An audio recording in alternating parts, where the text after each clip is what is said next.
Just north of Warncliffe Road and Horton Street is a centre that young teenage women in London have been using for generations. Now, though, the centre that offers independent housing, education, support, and subsidized daycare is closing. But Evity Bashangi is trying to change that. Evity lives at Bethesda, and she's in the library downstairs from her room. It's packed full of children's picture books, brightly colored toys, worn-out couches, and stacks of adorable baby pictures. Evity got pregnant when she was 15 years old in her hometown of Edmonton, Alberta. But to Evity's mom, this wasn't an example she wanted Evity to set for her 4 younger siblings. Well, originally the plan was to, like in the olden days, how people get pregnant, you send them away, they have the baby, get adoption, and then come back. That was our plan, to have her, give her for adoption, and then go back home like nothing happened. Evity and her mom set off for the Windsor border from Edmonton on their way to Evity's uncle's home in Nashville, Tennessee. But she was turned away at the border for not having proper papers. So, stranded in Windsor, she entered a group home, and 2 weeks before her due date last year, she showed up at Bethesda. Evity now has a baby girl, Ava, who just celebrated her first birthday, ironically, on the same day as Evity's mom. You are my lullaby. I love kids. I love babies. Like, I remember yesterday, I went to go pick her up and I was at the daycare just watching them play, and like, they're so fascinating. Like even when I'm in class, even though I saw her at lunchtime, I'm like, oh my gosh, I miss her so much. The 17-year-old who knew no one in Ontario now feels like she's part of a family, the Bethesda family. One of the staff was telling me that she feels like it's her purpose, not just a job, but like she comes to work and it's like she feels like this is where she needs to be, and I love her. I love her. And this support from the staff hasn't gone unnoticed by Evity. You know the saying, it takes a village to raise a child? This is that village. This is the village that's raising Ava. Like, my teacher will tell me stuff like, oh, Ava's teething. Oh, yeah, you know what I used to do? I used to do this, and I used to do this. And I take what she says, and I learn it. So I feel so bad for people that have to do it by themselves. And that's what makes me so mad, because it's like, and then you want to close this place. Evity has only seen her mom once since being dropped off at the Windsor border over a year ago. But that wasn't the last time since Evity has felt abandoned. She felt the same way when the closure was announced. Oh my gosh, my heart dropped to my stomach. And like the same feeling I felt when my mom left me, that was the same feeling I was getting when they told me that.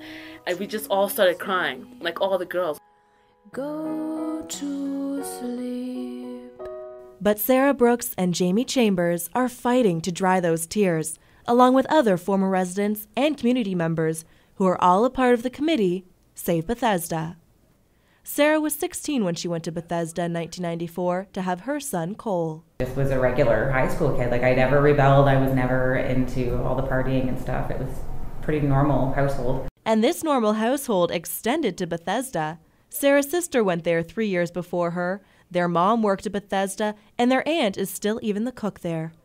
But for some who have gone to Bethesda, Sarah's upbringing isn't a typical one. Like Jamie, who was 18 when she had her daughter Skylar in 1999. My mom is an alcoholic. It got really bad when I was about 10 years old, and there was just no structure in the household, and I just went totally wild for about 7 years. But Bethesda offered Jamie a healing experience and peace of mind. It was like having parents, and that's what I needed, because I thrived with the curfews and the rules and the lights out. It's just really what I needed. When I went there, it was between Christmas and New Year's, and everybody went home to their families on New Year's, and I was by myself in the lounge. It was the first time that I felt safe in a long time. That's when I knew I was in a good spot. This Good Spot offers life skill programs to help the girls learn financial responsibility, prenatal care, eat healthy meals, and attend medical appointments. And not to mention, the center is partnered with the Thames Valley District School Board, who runs an on-site classroom for the girls. These services that the Salvation Army supplies at Bethesda were vital to Sarah. They've done a great thing. I'm extremely grateful that Bethesda was there for me, and without the Salvation Army, that place would never have existed. So I'm extremely grateful that it's there, and I thank them for everything that they've done. We just want to know how we can help to continue that for other girls in the future. Girls just like Evity. Back at Bethesda, security is top-notch. Good afternoon. It's Evity. when Evity and I leave the library to pick up Ava from the brightly decorated daycare.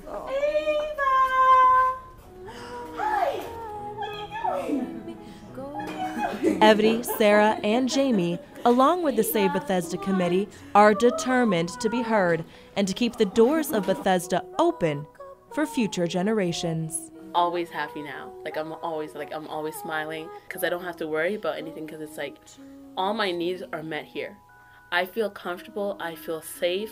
I feel like how people are supposed to feel at home. For CHRW in London, Ontario, I'm Ashley Carter.